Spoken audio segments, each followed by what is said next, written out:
All right, good morning, everyone. Welcome. Today's Facebook Live continues our conversation around personal brand, building profile and brand. We started the month talking about why build brand, really getting that return on investment conversation. You know, why is it useful to you? How could it impact your career, get you exposure to new opportunities, etc. We then went on to talk about a really important conversation. If you haven't seen this one, dig into it around what is it you want to be known for, because I think that's where people get stuck. I don't know, or I use really broad generic language. And last week we talked about who needs to know about you. So one of the core premises we talk about when we do career planning is, what do you need to be known for? Who do you need to be known by to really accelerate your career? Now, today we're going to talk about strategies to actually raise your profile and brand with those people.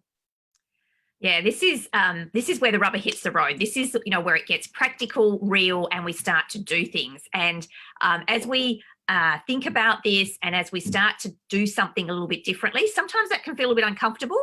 And our advice is always lean into that. Do a bit more. Do that little thing that feels a bit bolder than you would normally.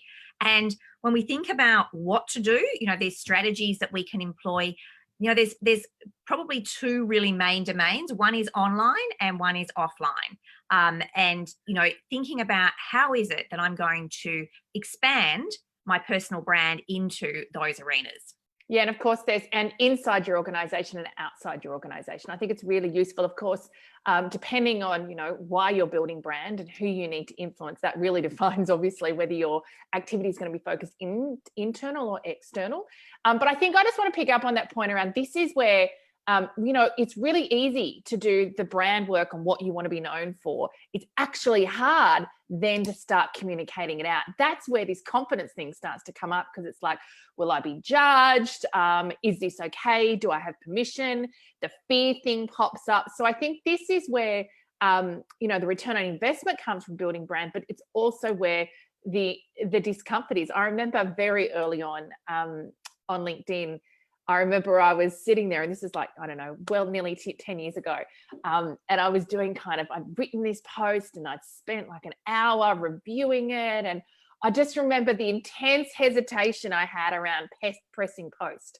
And, thinking, oh, what's going to happen? And of course, nothing happens, right? No one's sitting there waiting for Kate Bora to publish a LinkedIn post and eager to criticize whether it's good or bad. And so I think it's this piece around, we have to get a little bit looser around this thing. We have to get a little bit more courageous. We have to get a little bit on the edge. And you and I know that, the more you do that, actually, the more that you get the feedback. We talk about the acts of confidence come before the feeling of confidence. You kind of get the feedback that actually it's totally safe, that, occasionally there might be a bit of a weird comment that gets made, but most of the time it's pretty... it's just part of a really good dialogue. Yeah. And the thing with this is to experiment, it's not something, you don't have to get this perfect. It's trial and error. And you don't have to do something huge to begin with.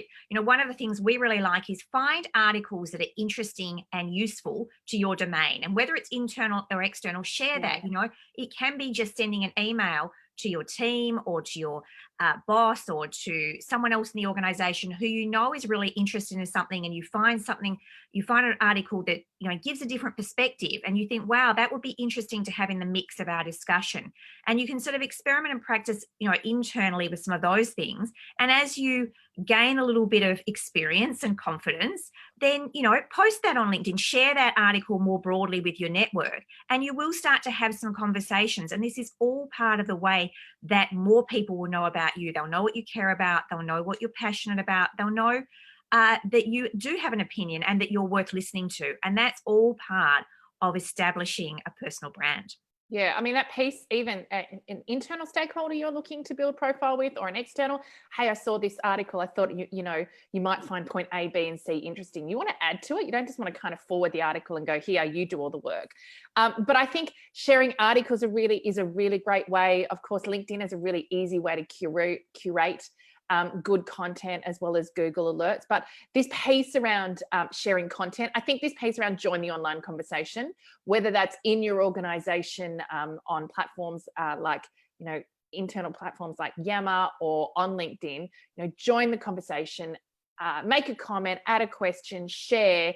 All of those things don't necessarily have the spotlight 100% on you, but it really is an opportunity for you to say, hey, this is something I'm interested about, or hey, I thought you might be interested in this as well. So I think, it's what's the online conversation is really powerful. And of course, the next one is all around email.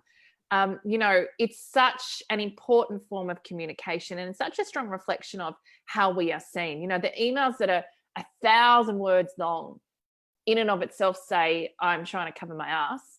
And I'm going to ask you to spend all that time reading versus the ones that are short and sharp, that are documenting and inviting conversation, inviting an opportunity to get on a phone call and have a conversation as well. So I think, everything you say and do, everything you don't say and do, how you articulate yourself in emails, how you respond to emails is another form that we really do raise our brand and profile online.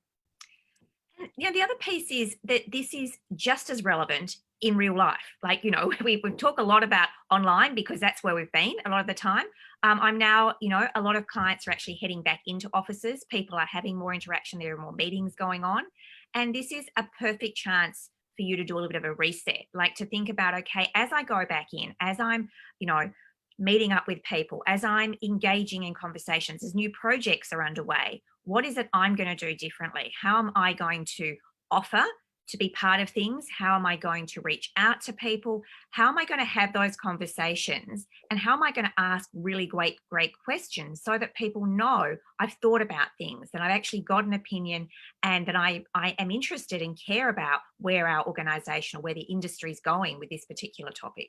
Yeah, I think, whether you're in the office or kind of working from home, that ability to put your hand up, to volunteer, to be on projects. If there's projects around cultural or reintegration projects, putting your hand up to get involved, getting involved in projects that are outside, your, what I call your kind of functional role, or outside your role. We call it swim outside your lane. And we talked a lot about this early on with COVID, but, putting your hand up, get involved in projects, that gives you an opportunity to get proximity to specific stakeholders, to build brand with those. And no better way, without a doubt, no better way than to build brand and profile with a stakeholder than working on a project with them. Like, hands down, that is absolutely the best way, because it's purposeful, and they get to see you in your natural state, right? So you can start to shine and they can start to see, all about you. That piece around reaching out. Now, that we've been talking a lot through COVID, the kitchen conversations, the lift conversations. How do you have those now that you're not in the office? And there's lots of organizations. I was on the phone with a client yesterday. 80% of their people don't want to return. So now they're seriously looking at, okay, well, what's the future of this organization look like? And so there's no question that, that part of the work from home strategies that organizations have been forced to take on, some of that will stick. So this online connection piece is going to stick. And I think this piece around reaching out and still seeing if you can have conversations. Now, you need to be a little bit more strategic. You need to actually say, hey, can we jump on a Zoom and have a coffee? Here's why. We need to be really purposeful around it. So the more that it's project centric, work related centric, the better. But I also think there's still, if you're really just wanting to understand a little bit more about someone's career or, opportunities in the organization, I think, reaching out and saying, hey, can we jump on a Zoom session for 20 minutes? Just want to have a chat around where you're at and where things are at. I think, people are still open to those sorts of things as well. This piece of connection, when we are working from home or when things are different, it's important not to lose that. And a great example for me was a client recently. Something had happened prior to the setup 30-minute Zoom meeting, and he and his boss were not, didn't actually need to have the conversation. They got on, they almost left. And then he said, actually, you know what? I'd really like to have a conversation about something else that we wouldn't normally have time to talk about, but we've actually got this in our diary. So let's use that. And they both left that conversation with a deeper understanding of each other and something that meant they were more connected than they were before. So I think there's lots of little micro moments we could be leveraging better. We just need to get smart and strategic about it. Yeah, be opportunistic. When something happens, I had a friend who was on a session the other day getting great feedback and great advice from someone, a thought leader in the industry. The Zoom session crashed. So she reached out on LinkedIn and said, hey, really enjoying the conversation we're having. Would it be okay if we jumped on a phone call? Now, there was a bunch of people on that call and a whole bunch didn't actually take that action. One did. And now she's actually being informally mentored by that person. So I think it's how do you really lean into those opportunities? Of course, they might feel a little bit uncomfortable and a little bit scary. Like, am I allowed to do this? Will they just say no? And so that's okay. Stick with that. You've got to ask, right?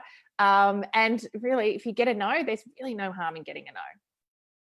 Yeah, this is one, we really recommend do something, be bold, take a little action bigger than you were before, and then see what happens and build from there. And remember, the act of confidence comes before the feeling of confidence. Thanks, guys. Have a great week. We'll see you next week.